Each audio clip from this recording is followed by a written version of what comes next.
ឯកឧត្តមលីកសលរដ្ឋលេខាធិការក្រសួងការពិជាតិនិងជាប្រធានសហព័ន្ធកីឡាវាយសីកម្ពុជានាព្រឹកថ្ងៃទី5ខែសីហាឆ្នាំ2026នេះបានដឹកនាំកិច្ចប្រជុំតាមដានស្ដីពីវឌ្ឍនភាពការងារត្រៀមរៀបចំធ្វើជាម្ចាស់ផ្ទះការប្រកួតកីឡាវាយសីជ្រើសរើសជើងឯកអាស៊ីអាគ្នេយ៍លើកទី3ឆ្នាំ2026កិច្ចប្រជុំនេះមានសមាជិកចូលរួមពីសមាជិកគណៈកម្មការប្រតិបត្តិទីប្រឹក្សាជំនួយការគ្រូបង្វឹកនៃសហព័ន្ធកីឡាវាយសីនៅអគារគណៈកម្មការជាតិអូឡ িম্প ិកកម្ពុជា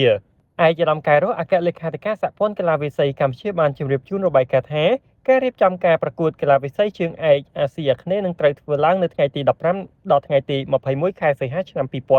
2026នៅទីលានវាយសីនៃពហុកីឡដ្ឋានជាតិមរតកតេជោក្រោយទទួលបានការអនុញ្ញាតជាគោលការណ៍ពីរាជរដ្ឋាភិបាលឯកឧត្តមកែរ៉ូបានគូបញ្ជាក់ថាចំពោះសមាជិកកីឡាករកីឡាការិនីនៃប្រទេសជាភ្ញៀវចំនួន6ប្រទេសផ្សេងទៀតគឺមានចំនួន12នាក់ក្នុងកម្រិតអាយុ23ឆ្នាំ19ឆ្នាំនិង16ឆ្នាំដំណើរការត្រៀមរៀបចំបច្ចេកទេសការដឹកជញ្ជូនស្នាក់នៅនិងផ្នែកសំខាន់ៗជាច្រើនទៀតត្រូវបានក្រុមការងារបច្ចេកទេសត្រៀមខ្លួនរួចរាល់ហើយ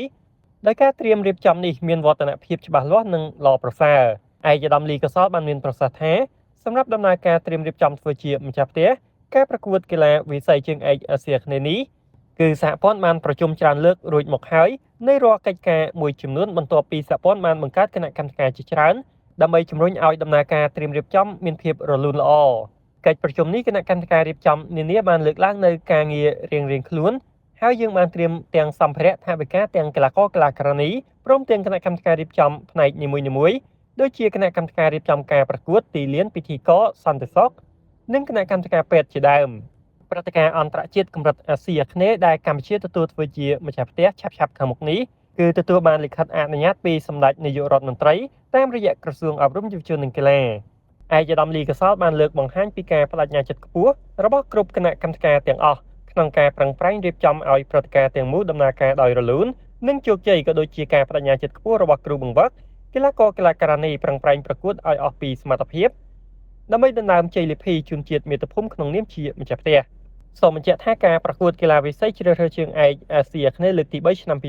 2026ដែលកម្ពុជាទទួលធ្វើជាម្ចាស់ផ្ទះនេះមាន7ប្រទេសចូលរួមរួមមាន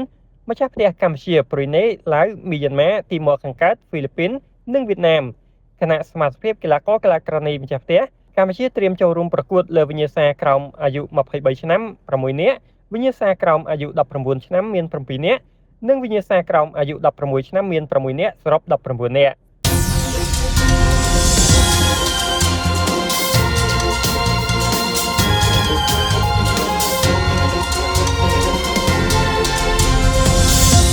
AMS Sport ដើម្បីកីឡា